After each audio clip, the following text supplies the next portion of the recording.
trazer isso legalmente para que a mulher pudesse procurar a justiça nos casos em que ela não se sentisse à vontade para exercer a maternidade. A legalização dessa prática não aumentou, não incentivou as mulheres a entregar os seus filhos, os seus bebês.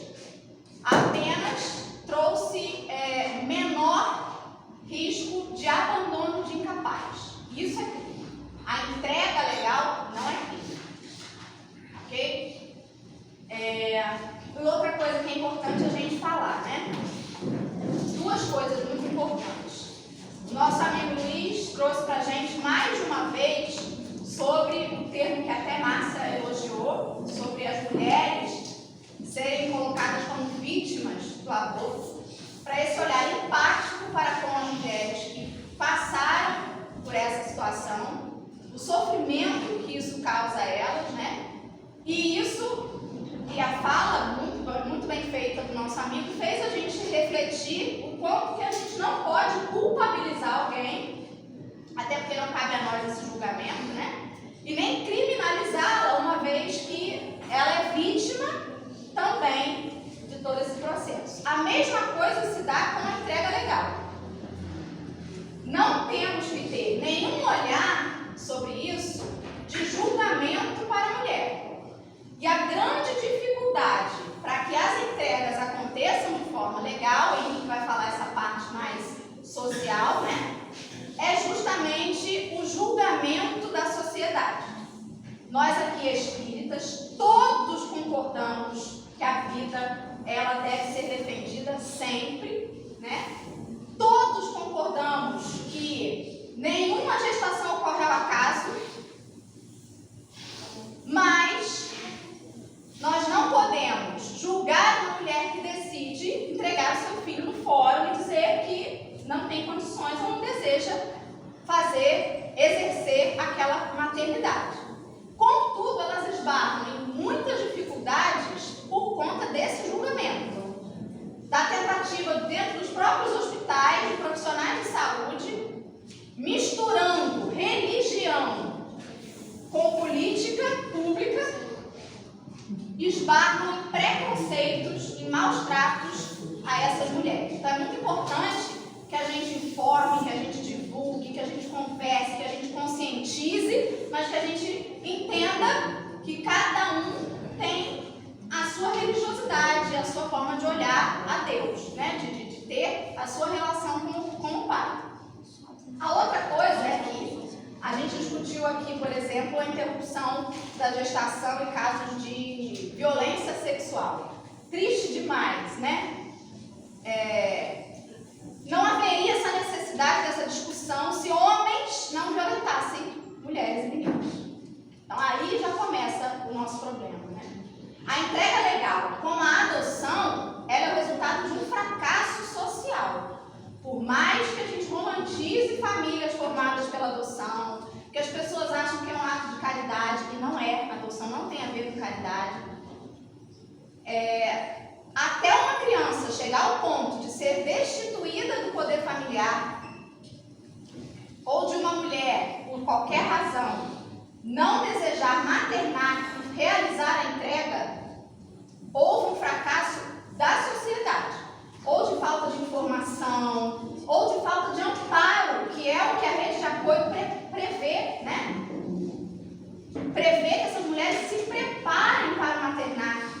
Então, uma falha nesse amparo, uma falha na informação, uma falha na distribuição de renda, falhas diversas provocam essas discussões que a gente precisa ter. Então, nem a adoção é uma política pública e nem a entrega legal é uma solução dos problemas, mas é sim uma possibilidade, e uma possibilidade legalizada. Não é crime. Crime é abandono de incapaz. Isso é uma coisa muito séria, né? Então eu vou fazer um pedacinho da abordagem espírita e Henrique depois vai arrematar com a parte social. Vamos lá?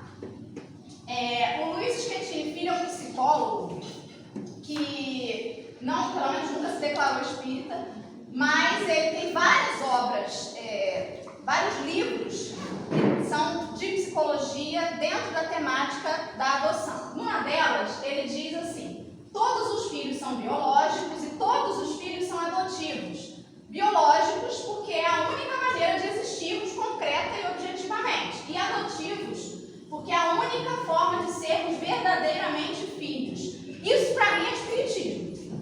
A única forma da gente estar encarnada é através do corpo físico. A gente precisa desse corpo, né?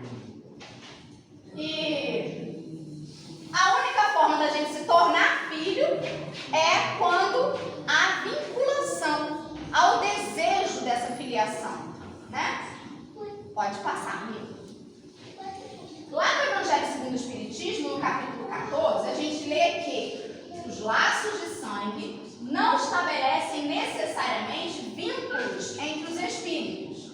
O corpo procede do corpo, mas o espírito não foi criado ali, ele já existia antes da formação do corpo. Então, toda gestação, realmente, ela não é ao acaso. Também foi falado isso muito bem, né? Tem um planejamento, né? Tem todo um movimento que os nossos olhos físicos não veem, mas que aquela criança já é um espírito. Então, por que todo filho é adotivo? Porque eu posso dar para o meu filho corpo físico, mas o ser espiritual, se teve outras oportunidades encarnatórias, a gente acredita que sim, teve, provavelmente teve outras mães, provavelmente teve outra configuração familiar, talvez a gente tenha realmente tido até a oportunidade de conviver juntos, mas será que estamos repetindo a mesma conformação de mãe e filho? Nem sempre, né?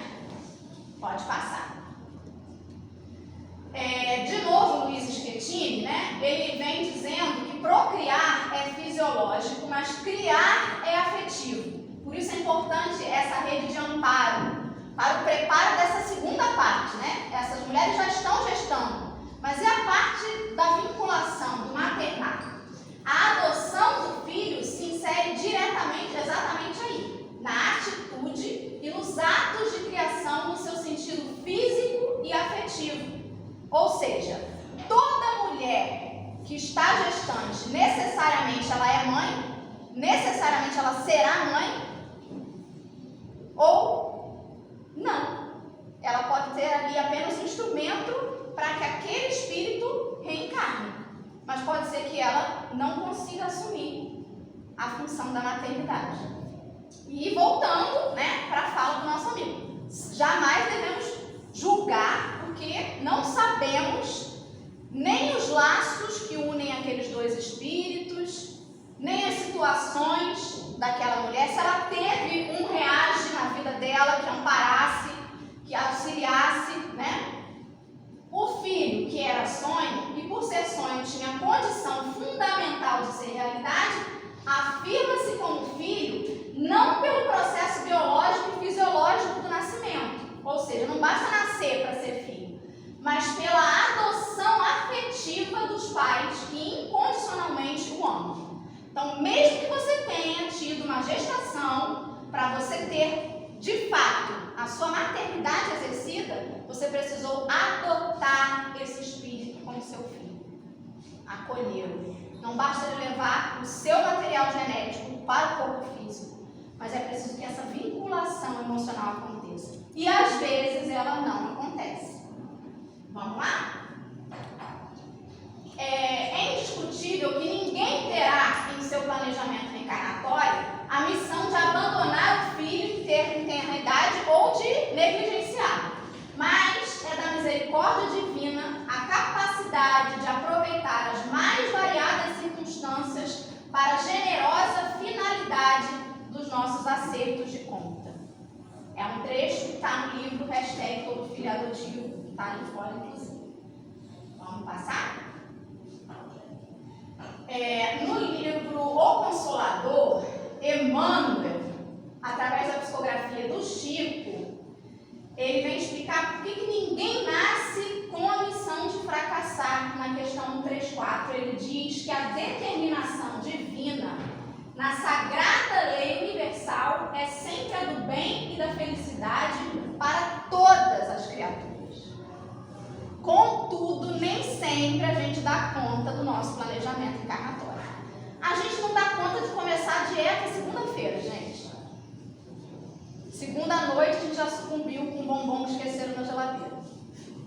Imagina completar todo um planejamento encarnatório.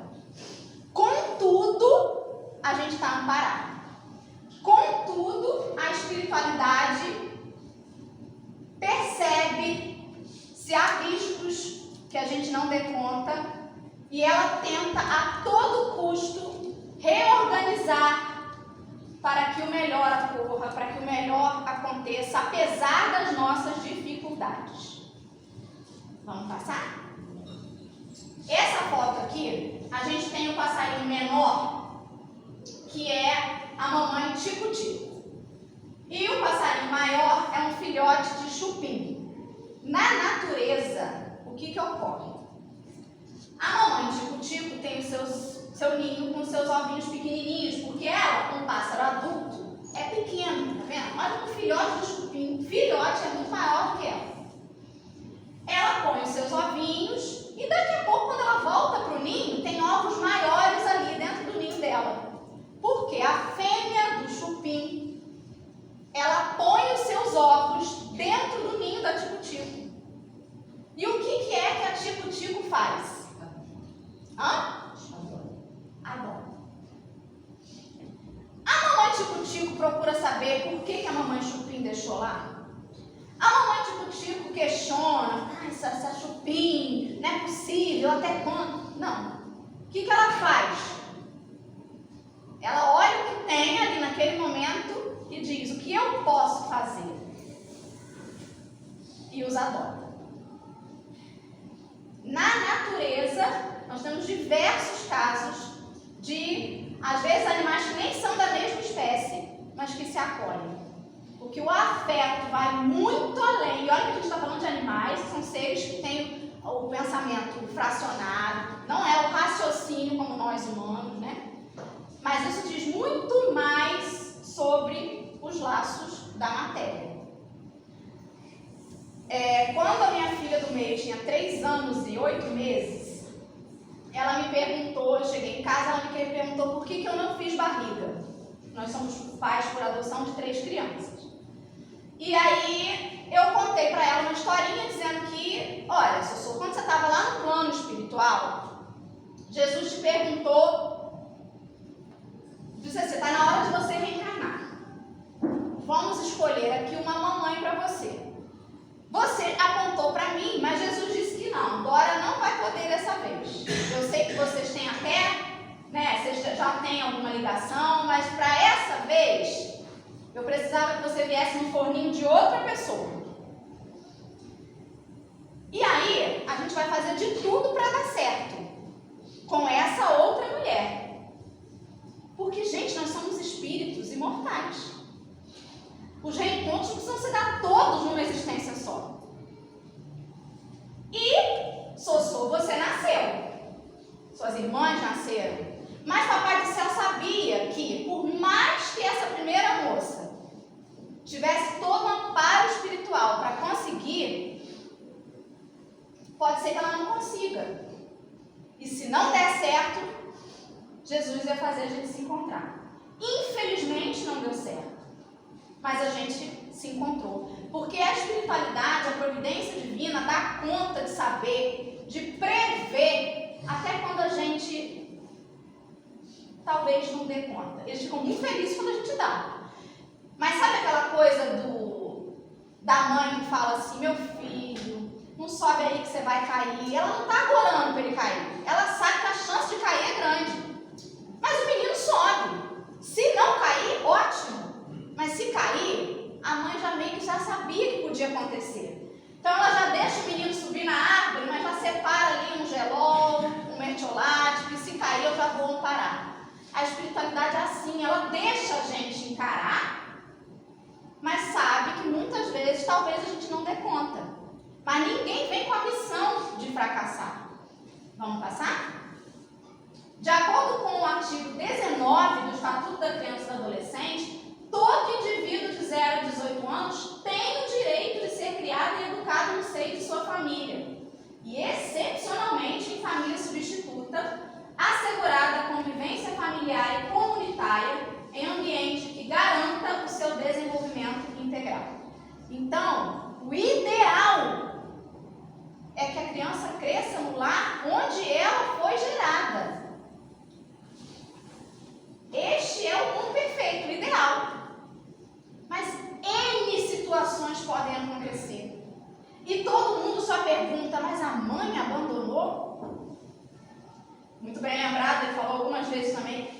lar. Para uma criança ser destituída do poder familiar, a família foi consultada muitas vezes. Então, mais uma vez, a adoção é o resultado de um fracasso da sociedade. Tem uma falha imensa para que uma família não se sustente a ponto de conseguir dar conta, não ter uma rede de amparo. E precisa ser familiar. Todo mundo que é acolhido pelo REAGE é da sua família, Márcia? Da família espiritual, com certeza. Como é importante a gente não se eximir da nossa responsabilidade. Ah, mas nem é da minha família. Mas talvez esteja precisando da sua palavra, do seu amparo. Pode passar? Acho que agora a gente vai entender como funciona a entrega legal com o Henrique. Pode passar a próxima.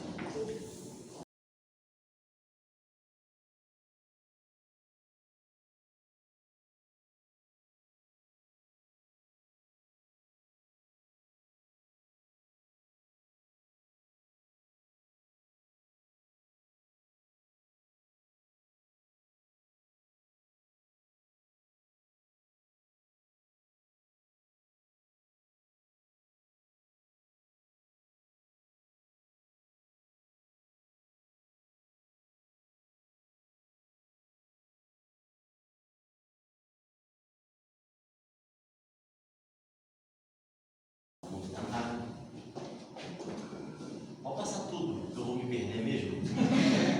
Bota tudo aí. Isso. Tem mais um aí? Isso aí, obrigado. Bom dia, meu nome é Henrique.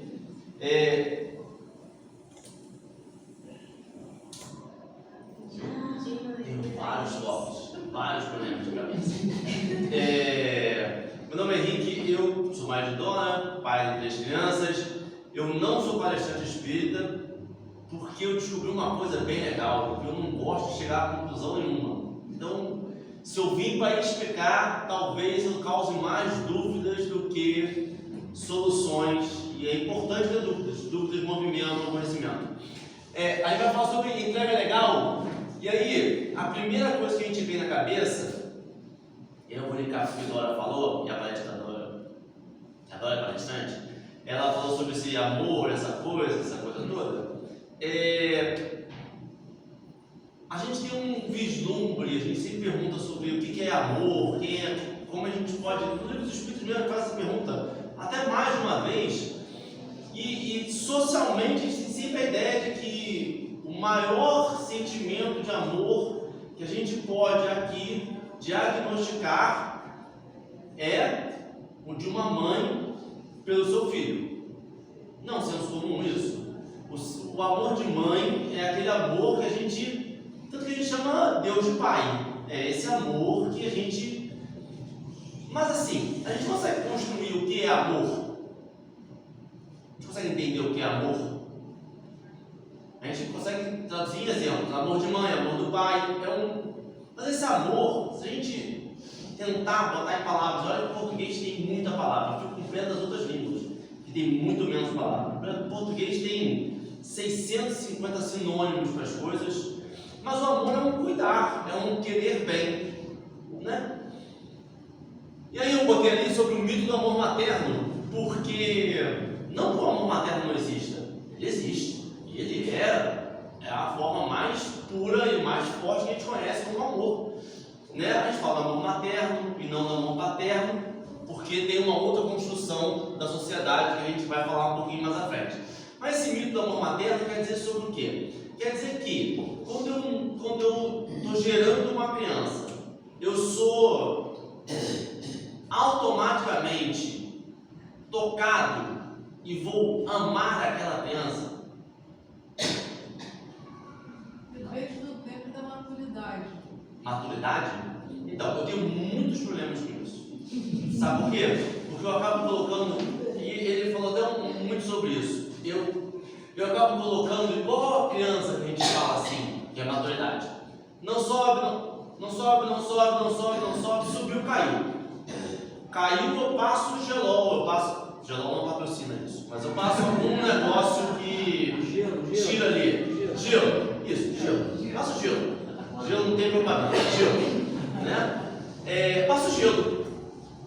Mas eu passo gelo e eu, como pai, falo o quê?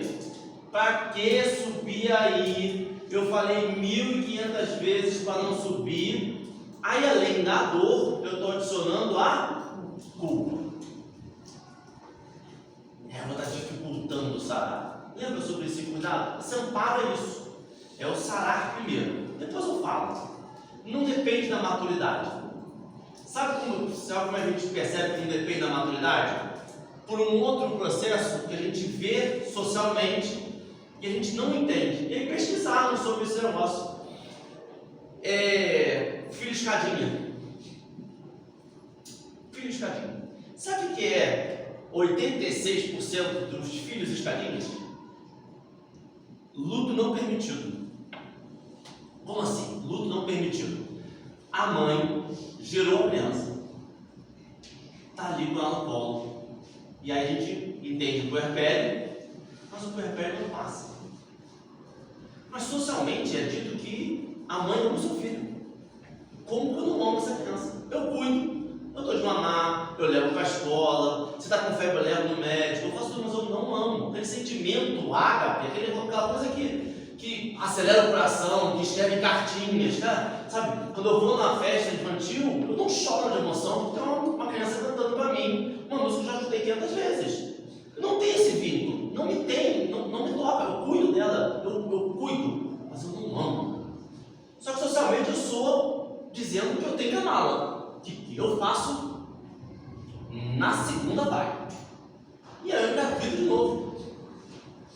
E aí acontece, eu não consigo maternar ainda. Esse amor materno não nasceu em mim ainda. E aí eu vou fazer o quê? Como a gente é um bom ser humano, a gente aprende na segunda, né? Não, a gente aprende na terceira, na quarta, na quinta. Então, quando a gente não permite a mãe não maternar, quando não é permitido a mulher não maternar, ela vai ficar tentando até vir esse clique. E aí a gente entra no papel da mulher na sociedade. Por que é isso? Por que é a mulher que fazia isso? Que a gente lembra antigamente, quando a mulher restava, e era oficial, era a obrigação, era o dever, o cuidar da família. Era a mulher que ia ensinar as crianças, era a mulher que não sairia de casa e não trabalharia, o marido iria trabalhar e ela ficaria cuidando das crianças, porque esse vínculo era imprescindível. O papel da sociedade da mulher era esse, era de ser mãe. O papel da mulher na sociedade, ali fora, trabalhando, usando calça jeans, é recentíssimo. Não menos importante, mas é muito recente. O papel da mulher na sociedade que nós temos hoje, estabelecidas como patriarcadas, ela era esse, o de cuidar da criança, da cria, o de educar, o de ensinar sobre moral. Então, a isso era obrigatório o amor. Já falei sobre o mito não permitido e agora vou terminar o mito do amor materno. Quando eu não entendo que, como o Schettini fala, por que Schettini fala isso? O Schettini, além de tudo, ele era psicólogo. Ele é psicólogo, não matei ele. Schettini, você está vivo. Ele é psicólogo. Ele entende que o amor é uma construção. Eu olhar uma pessoa que psicológica para mim é desconhecida, não quer dizer que eu vá amá-la de uma vez por todas. Há de infinito. Quer dizer, eu tenho que construir, quer dizer, eu tenho que entender aquilo ali. E aí, a partir do momento que eu vou entendendo aquilo, eu vou aceitando, amando, cuidando, nutrindo, e aí eu consigo identificar esse amor como o de mãe. Qual é o perfil de quem entrega a entrega legal? A gente tem alguma ideia de quem são as pessoas que fazem a entrega legal? Eu tive uma pessoa que trabalhou na minha casa, que ela teve dois, estavam separados, e ela procurou a entregar. Então, a gente tem muito da entrega legal, eu não gosto de fazer esse termo, mas uma entrega ilegal. A gente tem uma entrega ilegal, eu não vou mais dizer adoção brasileira, porque o Brasil já não é mais assim. Então, essa entrega ilegal, que é de entrega para um conhecido, para um vizinho, para o patrão, para o tio do patrão, para o vô do patrão, entrega para pessoas que podem cuidar financeiramente da criança. Mas a entrega legal, ela, como é que funciona? Eu não quero ser mãe, ou fruto de estupro, ou fruto de... Não quero, não procuro o fórum. Gestante. Aí eu vou entrar no detalhe. A gente entende como gestante, né? A gente entende que a adoção legal é para gestante. Não é. A adoção legal é até 1 ano de idade. Mas diz aonde isso? Diz na lei? Não, não diz na lei. Qual é a idade que tem? Até quando eu posso entregar legalmente? A gente entende que é até 1 ano, porque no Sistema Nacional de Adoção, eu só consigo entrar no cadastro como entrega legal até 1 ano. Então não tem uma legislação que diz que eu não quero adoçar entrega legal no meu filho de 17 anos. Não diz, não tem, nada impede legalmente, mas impede juridicamente, burocraticamente. Eu não consigo fazer essa entrada desse adolescente no processo como entrega legal. Como entrega legal, eu só consigo até 1 ano de idade. Então, até 1 ano de idade é feita a entrada dessa criança no processo do cadastro no Sistema Nacional de Adoção. Então, a gente entende, o grosso modo é na gestação,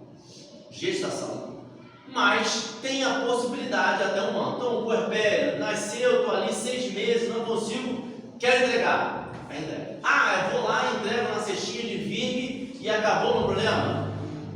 Não. Você vai lá no fórum, conversa com a assistente social, conversa com o pessoal da família. O que eles vão fazer? Eles vão fazer um trabalho em você, uma rede de amparo, mas judicial. A gente sabe que, primeiro, tem uma intimidação muito grande, não consciente, mas assim, quando a gente fala fórum, a gente já pensa em calça jeans, uma blusa social.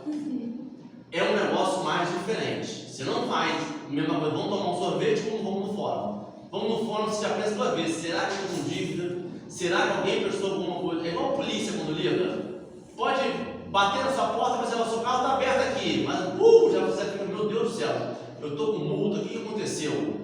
É uma coisa intimidativa o fórum. Então, mas é ir lá, e o melhor lugar que tem não é o Conselho Tutelar, é fórum. O Conselho Tutelar ele trabalha com uma fiscalização do bem-estar da criança e do adolescente. Nestes casos específicos, talvez seja pior procurar o Conselho Tutelar do que procurar o fórum, porque o fórum é um agente competente para fazer.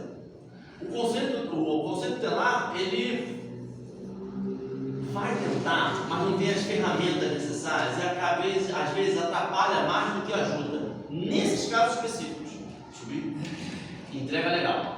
Eu procuro o fórum, quero entregar, colei a assistente social, vai ser feito um trabalho comigo para entender por quê, se pode ser ajudado, se não pode ser ajudado, se é um puerpério, se não é um puerpério. Você tem ali um período, por isso que a gente pede até, a ideia do judiciário eu descobri que estou grávido, não quero ter, eu entro no processo direto de entrega legal. Daqui a 7 meses, daqui a 8 meses, daqui a 6 meses, daqui a 5 meses eu vou entregar. Mas eu vou fazendo um acompanhamento para evitar a desistência.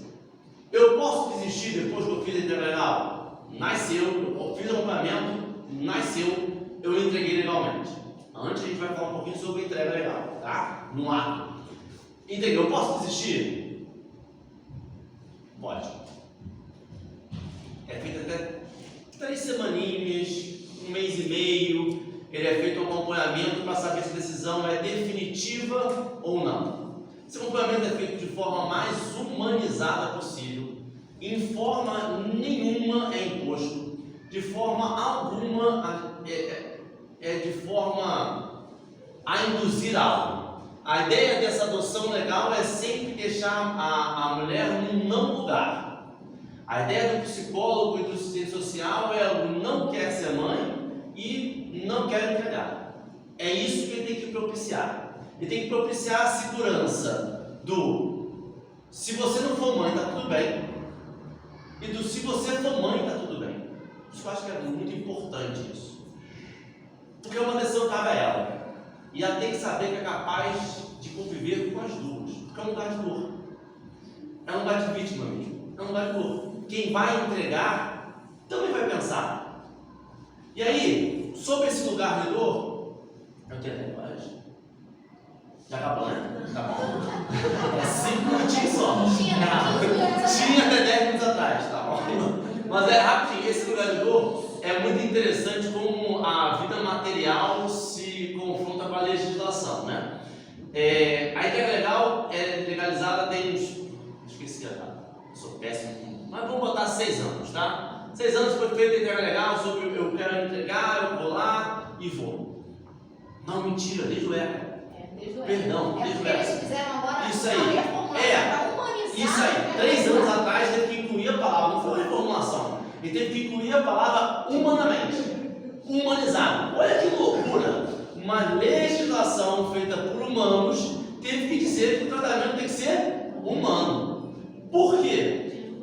Porque tinha julgamento. Não tinha no passado. Tem. A gente fez agora um simpósio lá na HPM, Macaé. Que a gente participou sobre o tratamento desumano, sobre a conversa de corredor, sobre o enfermeira e enfermeiro que na hora que tira fala assim, olha, tem certeza? Como que faz? Aí eu achei muito interessante porque a gente gosta muito de uma facilidade, né? Só que a vida é muito difícil para ter facilidade. Então, conselho que eu dou para minhas filhas: se está muito fácil, ver a questão 3 vezes. Porque às vezes você não estudou o suficiente, é só uma pegadinha. Nós tínhamos um problema no SUS que era muita cesárea. Muita cesárea, está marcando cesárea, ninguém faz parto natural, o ser humano foi feito para nascer naturalmente, bota dentro da banheira que vai sair, normal, perfeito, show de bola. E aí começou o SUS bater, tem que ser parto natural, tem que ser parto natural, tem que ser parto natural, tem que ser parto natural. Ótimo, perfeito, maravilhoso. As violências obstetrícia acabou 75%, dados estatísticos na minha cabeça. Mas diminuiu bem, não sei o que, beleza, show de bola. Só que aí eu sou vítima, não quero maternar, não quero aquela criança. Eu entro com um processo, o juiz diz, beleza. Só que eu peço para o juiz que eu não quero ver aquela criança. Só que no hospital que eu estou, só tem parto natural, humanizado. Comentado do SUS. Aí eu tenho que entrar com outro processo para fazer cesárea. Porque o momento do parto é quando você nasce, se coloca com a mãe, tem que colocar para poder ter. Só que ela é vítima. Ela não quer ter aquele contato com a criança. A enfermeira fala o quê? Mas isso vai trazer tantos problemas para a criança. Meu Deus do céu. Segura mais um pouquinho. Fica 10 minutos com ela no colo. Só para facilitar. Força aquela mulher fragilizada o vínculo com aquela criança indesejada. Numa inconsciência até de que talvez se pegar no colo muda.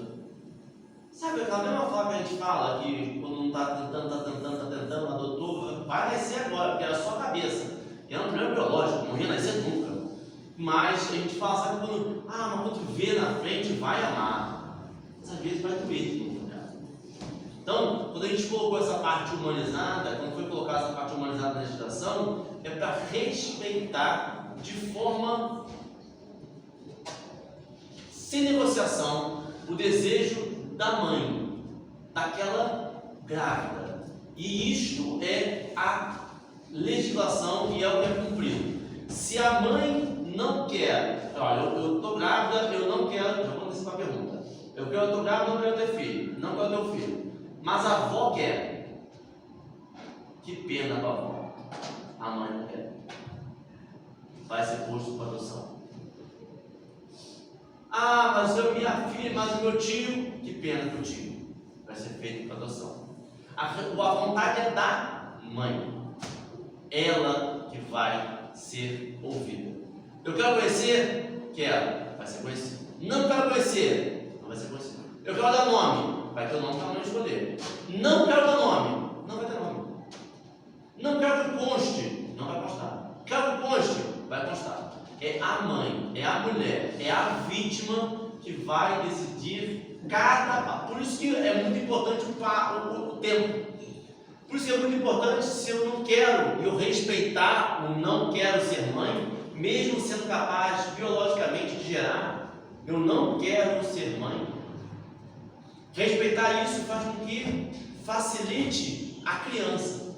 Porque quando eu entro com um abandono de incapaz, não quero ser mãe, tenho medo do judiciário, tenho medo da população, vou deixar na igreja, vou deixar aqui no centro e vou embora, tá tranquilo. Eu vou ser processado por abandono de incapaz, vou pegar uma cadeia, vou pegar um tempo, vou fazer cesta básica, vou fazer um deputado. E aquela criança ela não vai entrar como entrega legal, ela vai ter que entrar com um processo de instituição do poder familiar. É um processo judiciário que a pessoa, eu tenho que dizer, o Estado tem que dizer que você não é capaz de ser pai, ser mãe, você se defende ou não, eu retiro a guarda de você e aí com uma família substituta. Quando eu faço uma entrega legal, eu não tenho processo de poder familiar. Essa criança vai direto para o processo como entrega legal. Então esse processo é muito mais sério, porque eu não tenho uma disputa judicial entre duas pessoas. Uma pessoa abre mão daquilo. Então, a gente fala que a entrega legal é algo complexo, algo muito meticuloso, que pode envolver ou não a família em desejo da grávida. Porque quando a gente mora junto é uma coisa, mas, por exemplo, a gente pode ter entrega legal com pessoas que moram em outro estado. E aí a mãe vai descobrir, a avó vai descobrir depois que você teve um filho que entregou legalmente e você nem foi consultada. E você vai falar mal do judiciário, não me consultaram. Não te consultaram, porque a mãe não queria que consultasse. É um lugar sempre de dor. Por isso talvez a gente não comente tanto. É a mesma coisa na morte. A gente sabe que é dolorido, sabe que vai passar, mas prefere não falar. Este é um lugar de dor. Todos os envolvidos estão doloridos. Porque a gente tem um conceito que a gente acha que dá para ser empático, no sentido de eu tiro meus sentimentos e assumo o sentimento do outro. Eu me coloco no seu lugar. Você não se coloca no seu lugar. A empatia pra gente é como se fosse a blusa. Se eu pegar só a blusa, vai ter o mesmo caimento em mim? Mas é a mesma blusa.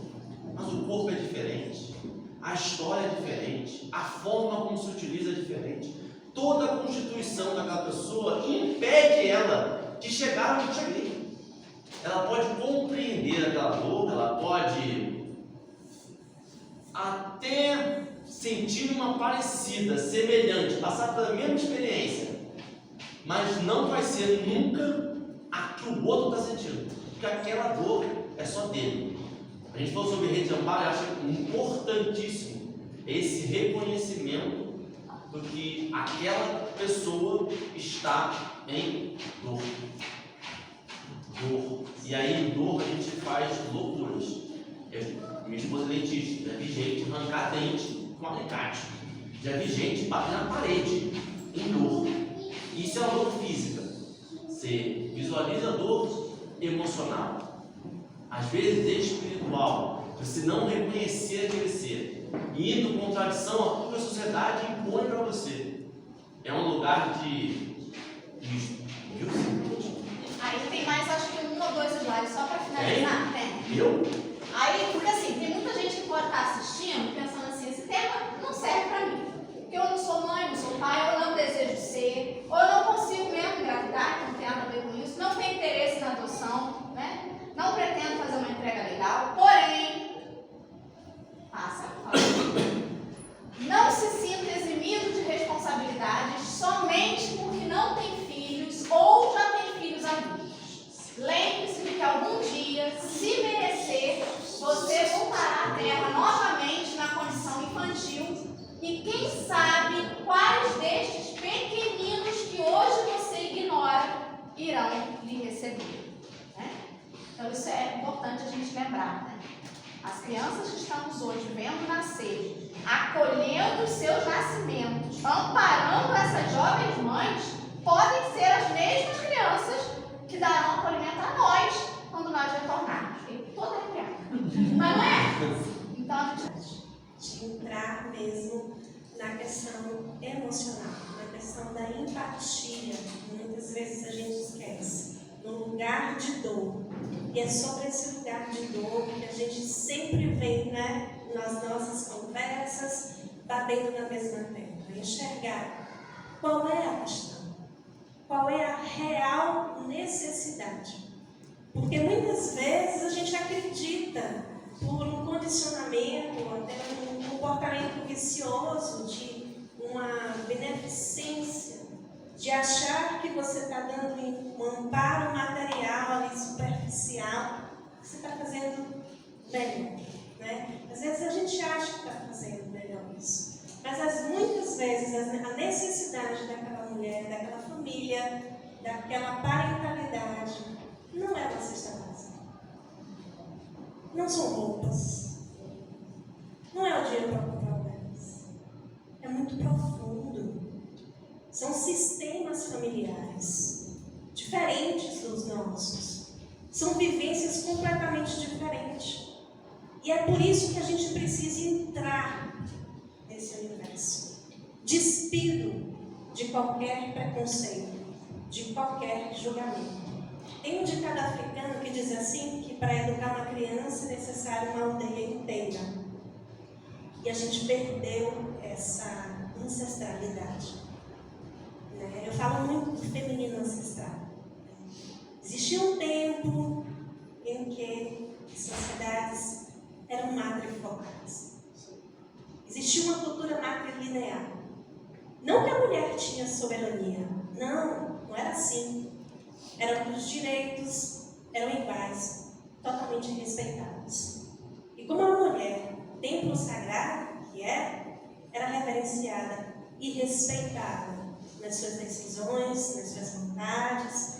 E é isso que a gente precisa entender, compreender, né? E nós ficamos profundamente felizes, porque existe uma instituição que foi muito interessante, isso eu vou contar rapidinho para vocês. No início, quando a gente começou a movimentar essa causa, eu peguei um livro no Centro Espírita que estava assim no estante, eram livros usados, que tinha escrito Nossa Senhora das Américas na capa. Levei para casa, coloquei na estante, passava e o livro me chamava, mas aquela coisa da gente pegar o livro, comprar vários livros e ficar na fila, né? E aí me chamava.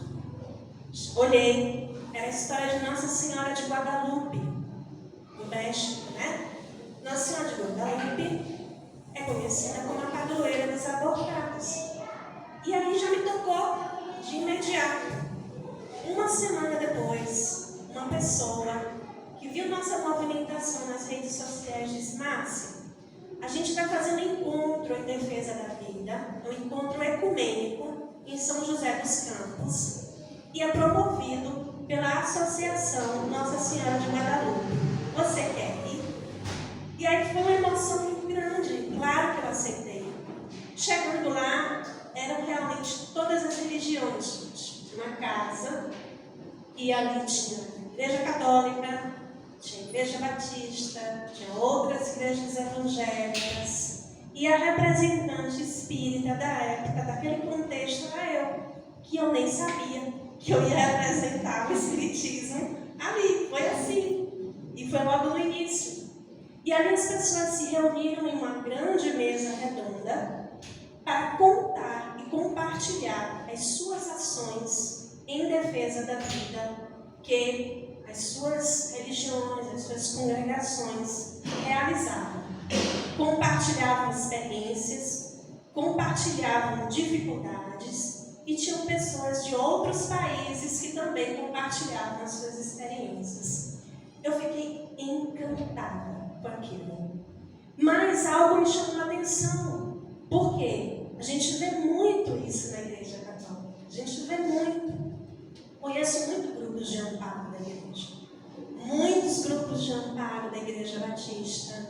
Né? Tem uma instituição espírita aqui no Brasil, que eu acho que não sei se vocês conhecem. Lá em Maringá, é o Lar Preservação da Vida. É espírita esse lar. Esse lar é um lar construído para acolher mulheres gestantes do Brasil inteiro que decidem ficar lá o tempo da gestação e, se assim quiser, oferecer seu bebê para entrega legal. Elas são acolhidas. Mas por que tem que ficar lá? Se a gente for parar para pensar nas causas das gestações inesperadas, são inúmeras e diversas. Eu vou citar alguns exemplos. Uma mulher casada tem um relacionamento extraconjugal. Desse relacionamento acontece uma gravidez. Tá? O que fazer? Como evitar o aborto neste momento? Ela só pensa nisso. O lar, preservação da vida acolhe. Meninas, adolescentes, o lar, preservação da vida acolhe. Isso custeia a passagem, custeia a manutenção. Então é um lar de mulheres. Você chega no lar, você vai encontrar mulheres gestantes convivendo, sendo amparadas, sendo acolhidas, um tratamento terapêutico, com tudo que vocês imaginam. E um evento que eles fizeram foi muito lindo, porque eles fizeram um reencontro dessas crianças que nasceram através dessa vivência do lar, preservação da vida, já adultos, já pais de família. Então, esses pontos de luz precisam se materializar aqui na Terra. Precisam. Não é um discurso de blá blá blá, não. É efetivo. A gente precisa não só falar, a gente já fala muito, né? A gente fala demais da conta. A gente precisa fazer. Porque sempre nas campanhas que nós levantávamos para falar em defesa da vida, as pessoas chegavam para mim, sim, você está falando aí, tá? Mas o que você faz? E aí? Se a gente não tiver certo das nossas atitudes, a gente entra em saia justa, porque a gente cai em contradição. Muitos já falam. Então a gente precisa fazer acontecer. Eu agradeço assim imensamente essa oportunidade. Eu queria agradecer a toda a equipe do SECAC, com seus corações generosos, que abraçaram a ideia, que abraçaram a causa e que vem se dedicando com afinco. E o que é mais bonito, os laços de amor da família SECAC, a troca de olhares, a alegria, uma fotografia, uma brincadeira, trabalhando sempre sorrindo para que esse evento acontecesse. Aqui já está sendo realizado a rede de amparo à gestação inesperada. Por aqui passarão histórias de vidas de mulheres certamente doloridas, porque é o contexto que a gente vive. Né? O ideal é uma parentalidade consciente. A gente precisa falar em parentalidade consciente. Por que nas casas espíritas a gente tem grupos de pais de evangelizandos? Mas por que a gente não tem grupos de casais que estão se preparando para fazer uma família? Vocês já ouviram falar em grupos de casais? Nas casas espíritas? Estão se reunindo para ter uma família? Então, parentalidade consciente é isso. A gente promover isso. Sim, muitas mulheres não estão preparadas para maternar. Elas estão gestantes e nem sequer possuem um vínculo. Não sentem vontade, não sentem desejo. Mas, em muitos momentos também, nós já presenciamos essa virada de chave. De mulheres que não queriam, de jeito nenhum, até recentemente, de jeito nenhum, e que aí a barriga foi crescendo, foi conversando. E outra coisa importante, o nosso posicionamento social. Hoje em dia nós temos as mídias sociais para isso, gente. Imagine se Allan Kardec hoje tivesse o recurso que a gente tem para a divulgação do espiritismo, o quão nobre ele iria utilizar essa ferramenta. Por que eu falo isso? Porque existe uma pessoa, recente, semana passada, que chegou para mim e disse assim, olha, eu vou te confessar uma coisa. Mas assim, de tanto acompanhar você, de tanto ver o que você posta, tanto ver o que você está falando aí, eu cogitei o aborto, e toda vez que eu cogitava o aborto, eu lembrava das suas palavras. Eu lembrava do que você colocava. Lembrava do posicionamento. É nosso dever, o posicionamento social. Então, assim, o REAGE já está acontecendo, né? Teremos diversas ações, a maternação está aí, nosso sarau, Rabindranath Tagore é o tema do nosso sarau, poeta indiano, psicógrafo por Divaldo Pereira Franco. Então, nós faremos sarau Defesa da Vida e muitas outras ações. E agora vamos deixar um tempinho para a gente fazer perguntas, para a gente aprofundar o que precisa ser aprofundado. Então, a gente deixa à vontade. Quem está com pergunta? Quem gostaria de fazer alguma pergunta? Tem alguma pergunta para a gente? Tem? Não tem? Tem uma pessoa que eu conheço que ela fez aborto de um sincero. Anencéfalo. Falou, ela não perguntou, eu não sabia responder para ela. Ela bebe cerveja pra caramba. E ela disse que ela estava no meio da festa, ela começou a falar que ela ia contar o caso dela, essa coisa assim. E ela sofre muito. Ela já foi no tratamento psicológico, essa coisa assim. Ela disse que era uma criança que ela tinha muita vontade de ter. Sim. O médico Convenceu a fazer o abortamento. E aí, assim, ela tem uma Rio das Ostras. E como é que a gente pode ajudá-la? O que eu posso fazer para ajudar? Assim? Ela foi uma mulher vítima do aborto, como a gente estava falando aqui, né? Porque assim, gente, a autoridade ainda tem isso, a autoridade médica, né? Pessoas aparentemente credenciadas acabam ganhando um papel muito forte nessas decisões. E aí, diante de alguém em fragilidade e com desconhecimento, acaba sucumbindo. Então, é reabilitar essa mulher. Primeiro, o auto-perdão. Perdão. Tão difícil o auto-perdão, né? A culpa invade. Todo um sistema existe para culpabilizar a mulher. Então, precisa se perdoar, reconhecer o equívoco e reabilitação. A reabilitação acontece a todo momento. A partir do momento que consentimos em fazer uma reforma íntima, já estamos nos reabilitando. Nós estamos nos reabilitando na caminhada. Todos aqui estão se reabilitando. Então, é entender isso. Tirar realmente a culpa e abraçar a vida com unhas e dentes, né? Com vontade de viver, com vontade de crescer, com alegria de viver, principalmente, porque Deus é Deus de misericórdia. Viu? Márcia, eu acho esse programa, queria parabenizar, porque eu sofro por não ter tido o apoio quando estava grávida. E já tem 24 anos do meu filho e eu ainda sinto isso.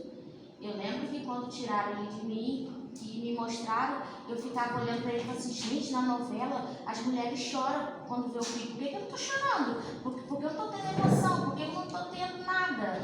E assim, e sofro com isso até hoje. Não sai de mim a mágoa, a angústia, a culpa de não ter chorado quando os médicos trouxeram meu filho para mim. Então, esse apoio, desde o princípio, esse apoio eu sempre quis ter. E não tive nem família, nem pai, nem com ninguém. Então, a gente sofre com isso, né? Isso. E a gente tem que lembrar sobre parentesco corporal e parentesco espiritual. Nem sempre, gente, vamos sentir esse amor todo de propaganda de margarina, aquela coisa. Imagina. Lembra da reencarnação de Sigismundo, minha gente? E Missionários da Luz, né? Adelino tremeu da paz. Né? Então a gente precisa ter ter essa compreensão e esse olhar. Como eu vou demonizar uma mulher que não tem vínculo por aquele espírito reencarnante?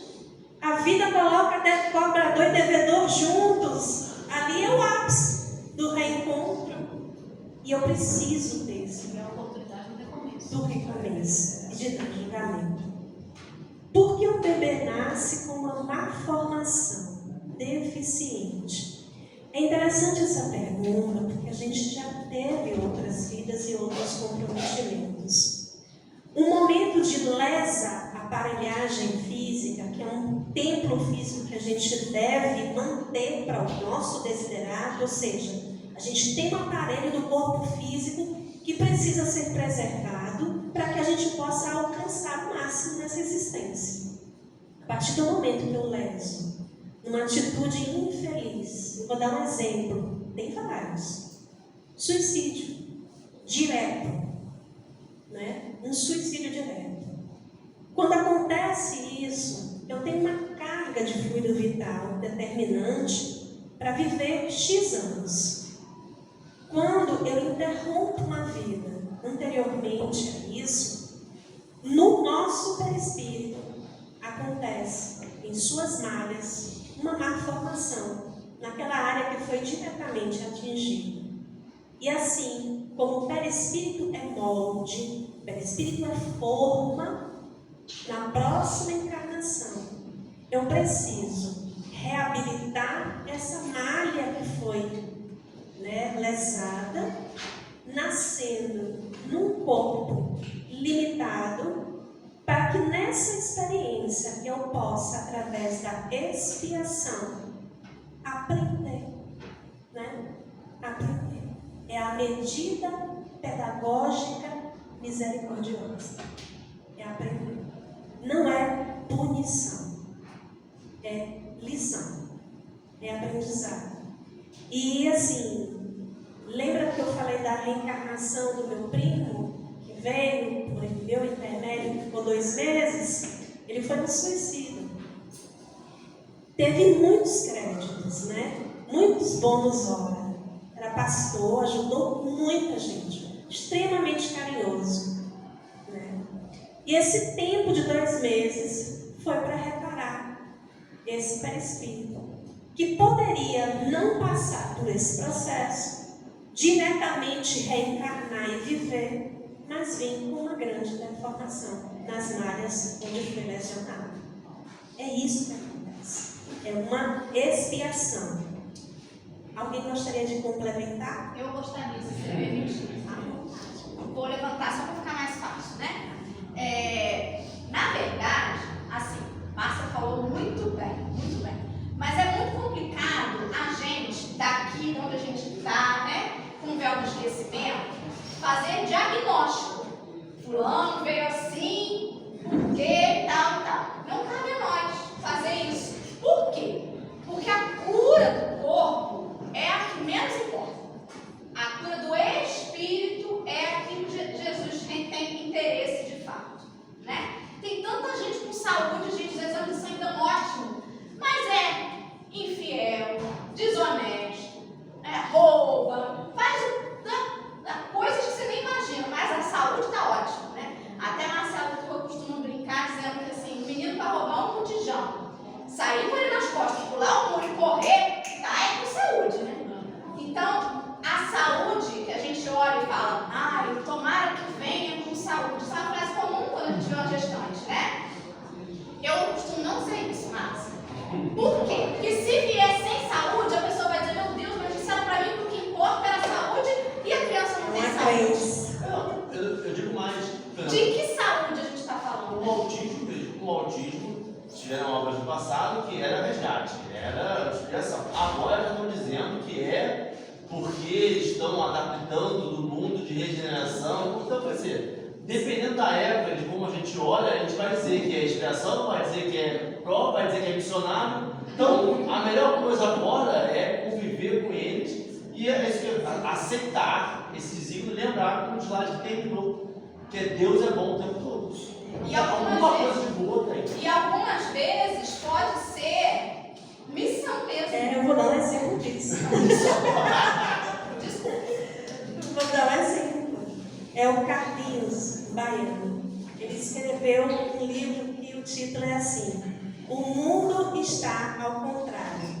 Por quê? Porque ele nasceu com uma má formação muito grave. Ele nasceu com a cabeça de cabeça para baixo. O corpinho dele é dobrado e ele vive se arrastando de cabeça para baixo, né? E ele fez uma visita à Mansão do Caminho certa vez para fazer uma palestra para a gente, porque ele é uma pessoa assim muito maravilhosa, muito alegre, muito extrovertido. E Divaldo Franco convidou o Carlinhos para fazer uma palestra. Chegando lá, muito interessante, né? Ele dando aquelas aulas de motivação para a gente, se arrastando ali. E aí, ao final, na hora do passe, Divaldo Franco levantou, geralmente estava escuro, e foi dar um passe no Carlinhos, né? Acabou o evento e tudo mais.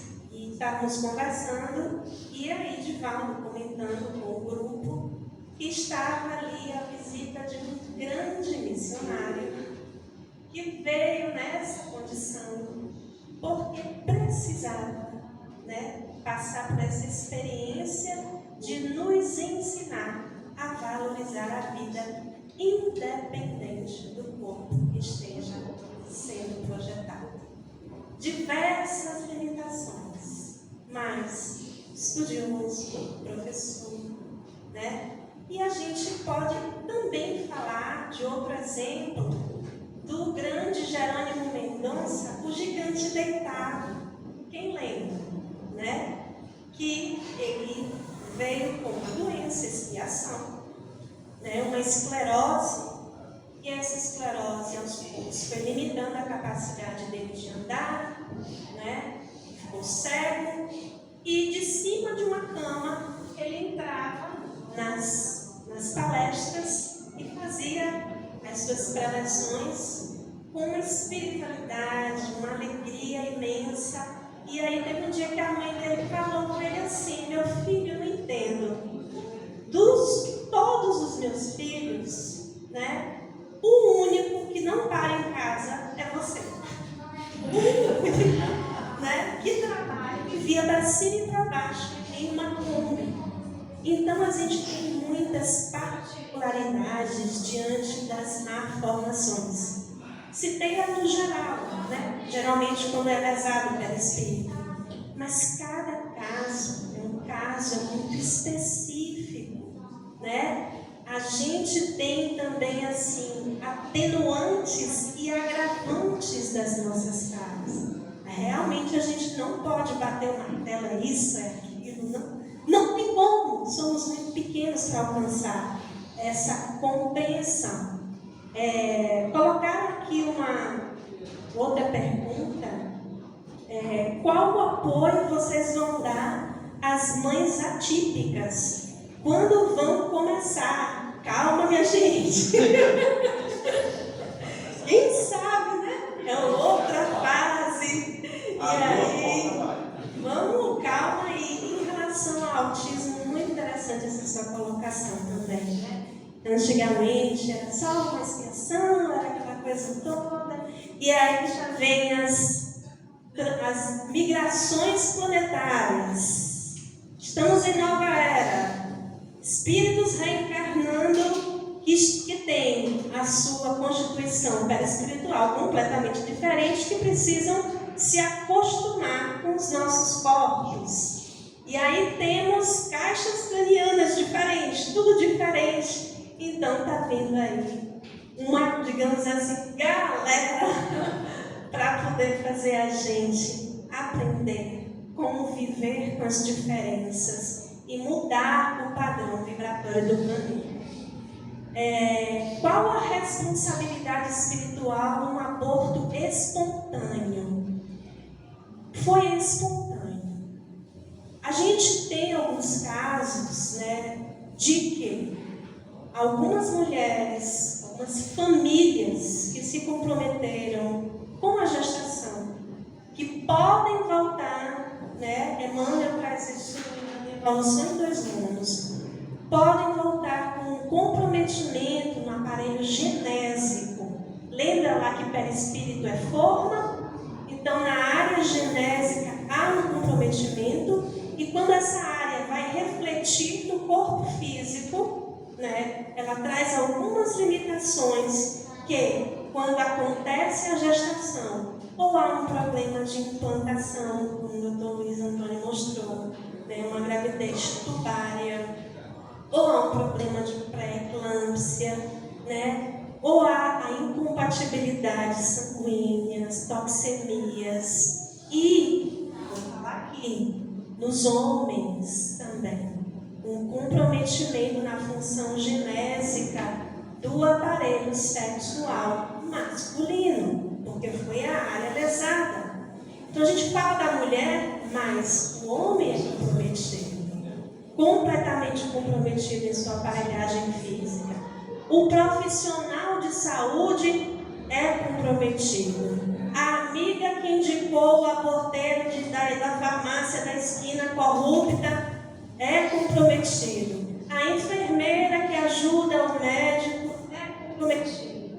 Aquele médico que podia usar da sua objeção de consciência e não usou é comprometido. São muitos atores nessa questão. A pergunta era sobre os ovos fecundados que são congelados, né? É muito interessante isso, eu tive pensando. Primeiro na parte, vamos passar para a parte ética, né? Um ovo foi fecundado no espermatozoide, então temos um espírito ligado a esse novo corpo, né? Mas as condições desse espírito. Primeiro, vamos falar da gente. A gente ficou tão preocupado em saber se a gente conseguiria fazer isso, que a gente esqueceu se deveria fazer isso, né? Então, quando a gente faz uma fecundação, é assim, estou fazendo fora do ventre da mãe um ser humano. Esse ser humano, qual a responsabilidade que tem? Ele vai ter que ser implantado, né? Mas, por que Deus deixa acontecer essas coisas, né? É Deus que está fazendo isso? Ou é o livre-arbítrio da gente que está fazendo isso? Então, temos que ter responsabilidade com esses bebês que estão prontos. Mas, dentro está falando sobre os abortos espontâneos, né? Também já falou um pouco. Muitos desses abortos espontâneos também são de crianças, de espíritos que estão com uma lesão do perispírito que precisam ser corrigidos. Muitas mulheres às vezes nem sabem. O bebê, o espírito passou por uma encarnação tão difícil que está com medo. Ele passa aquelas 3 semanas dentro do ventre e já consegue dar uma diminuída nesse medo de retornar. E pode voltar novamente com mais segurança. Existem espíritos que fizeram muitas falhas. Até nós podemos ter passado por falhas assim. E tem espíritos que estão vingativos, que querem encontrar esse espírito para poder o prejudicar. E às vezes a consciência dele é escondida dentro de um corpo fecundado que está congelado. Como é que vai achar se ele não está consciente? Olha o perdão de Deus. Olha Deus segurando aqui. Por quê? Porque ele não merece aquilo? A lei é lei, mas para dar tempo dos outros que está devendo, que está devendo, para evoluir um pouquinho, até perdoar, que você possa ter uma existência produtiva quando vier. Então Deus é bom. Então a gente pudesse falar assim, peraí, gente, estou com tanto medo de tudo. Por que eu estou com medo de tudo se eu sou filho de Deus? Deus cuida de mim. Se acontece alguma coisa errada, o que está acontecendo errado? Está tudo certo. O que está acontecendo errado? Estou aqui. O que está acontecendo? Será que eu estou errando? Tem alguma coisa que eu estou fazendo que não está legal? Deus está me avisando? Ou se eu estou espiando alguma coisa passada? Então, poxa, que bom, estou espiando. Espiando, sabe o que diz a palavra espiar onde vem? Expurgar, botar para fora. Então, até as coisas que são ruins acabam funcionando, a gente está pensando só no tempo entre o berço e o túmulo, né? Nesse tempo de tratamento. Não é aqui que a gente vai ser feliz. Podemos ser felizes assim, praticando o que Cristo ensinou, mas não a felicidade do mundo, né? A felicidade não é desse mundo, mas pode ser. Queria pedir agora um momento, né, de vibração. A gente já passou Mas nesse momento, vamos nos permitir relaxar um pouco, respirar um pouco e pensar um pouco nos bastidores desse evento.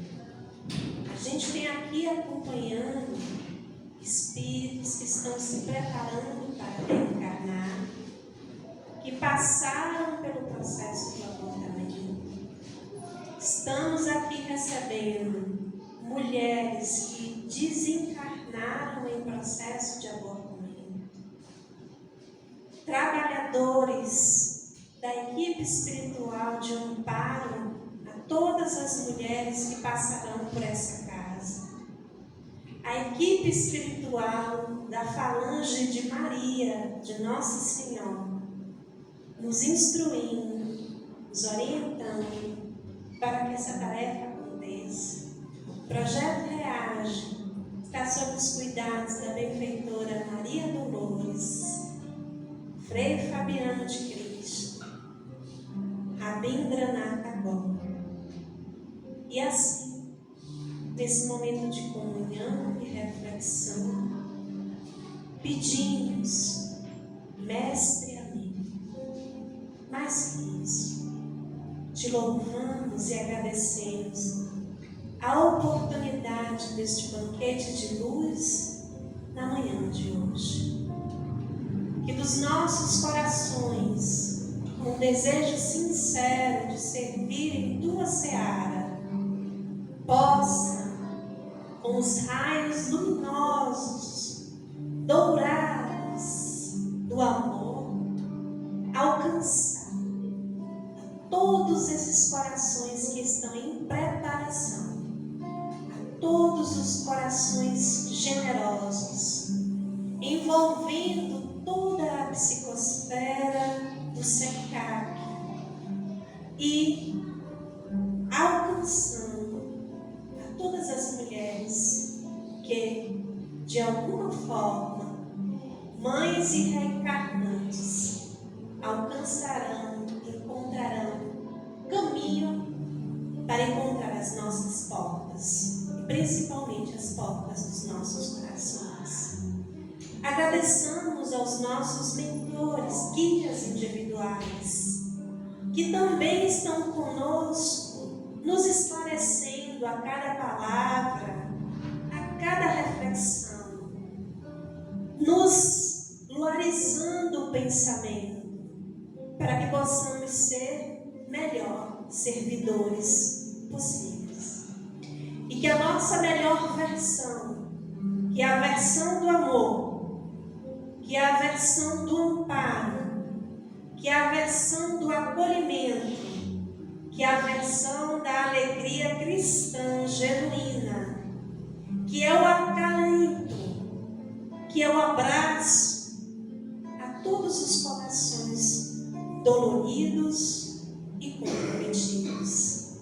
Esse espaço, essa casa é uma casa de Jesus. E por ser a casa de Jesus, nós sabemos que aqui, Senhor, estamos seguros. Nós sabemos que estamos felizes. E nós sabemos que juntos, em união de esforços, podemos fazer o que muitos até consideram ser impossível. Maria, nossa mãe, Mãe Santíssima, passa à frente da nossa casa, vai abrindo as portas, vai derrubando barreiras, vai envolvendo a todos nós no seu manto sagrado de luz, para que a vida aqui se manifeste de forma atuante e estimulante. Nos embala, Senhora, no teu colo. É tudo o que precisamos, Mãe querida, Mãe Santíssima. E assim, sob as bênçãos do Mestre Jesus, sob as bênçãos da espiritualidade amiga da casa e de todos aqueles que oportunizaram este momento, damos por encerrada a atividade da manhã de hoje, com corações em festa e rogando sempre: fica conosco, Jesus. fica em nossos corações.